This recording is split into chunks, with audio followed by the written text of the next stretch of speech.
नमस्कार Sangeeta mills ready रे आपण समस्त को अनेक अनेक स्वागत। आज आपण मानक संगे माछ भजा शेयर करी। यही रेसिपी बनैबा बहुत ही सहज। ताले चलतु डेरी न करिकी रेसिपी स्टार्ट करिबा। एबे मु देखंतु एठी आधा किले मु माछ नै जाईची आ गोटा माछ ताकू मु रखिची। माछ को भला भाबरे बाछिकी ताकू धोईकी नै आछी। एबे आमे कोन करिबा माछ रे लूण हळदी देकी गोळेई दबा। तो एबे मु लूण तो दे देली तापर हळदी दे देली। वर्तमान कोन करिबा माछ को आमे भला भाबरे मिक्स करके हळदी लूण भला भाबरे गोळेई दबा। एठी देखंतु भला भाबरे मिक्स करके आमे गोळेई देले।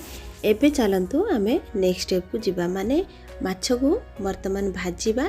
तो सेथि पई मु एठी गैस ऑन करके फ्राई पैन भी नै जाईची ऑलरेडी। तो तेल एथिरे आमे दे दबा। तो सोरिष तेल मु एठी दे दोची 2 ରୁ 3 चम्मच सोरिष तेल दे देली। तो एबे आमे कोन करिबा पूरा भला भाबरे हाई फ्लेम रे गैस रो आंच को पूरा हाई रे रखी कि तेल को पूरा भला भाबरे गरम करिबा। तो एठी देखंतु आमर तेल भल भाव में गरम हो गलानी बांफ बाहर तेलरू। एबे आम कौन करिया सब माछ को दबा। जेतिकी माछ फ्राई पैन ले धरिबु मुझे ही देइची। एठी 3टी माछ मु देइची। आपण माने जदि बड़ माछ नै कि ताको पीस करके भाजी परिबे। मु एठी गोटा माछ ही भाजीची। तो एबे आमे कौन करिया माछ को भल भाव में एपाक सेपाक करके पूरा लाल हैला पर्यंत माने पूरा हमरे क्रिस्पी हैला जाए भल भाव में भाजी नबा। एठी आमे कौन करिबा गैस रो फ्लेम को लो टू मीडियम रे रखिकी माछ को भाजीबा।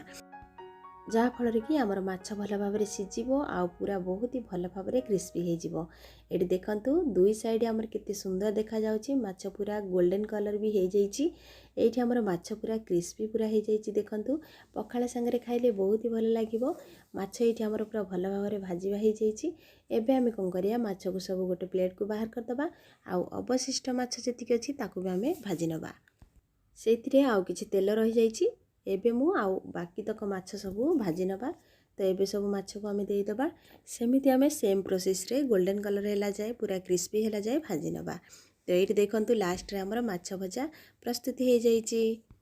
केमति लागिला आज रेसिपी निश्चय जणेबे। रहुचे नमस्कार बाय जय जगन्नाथ।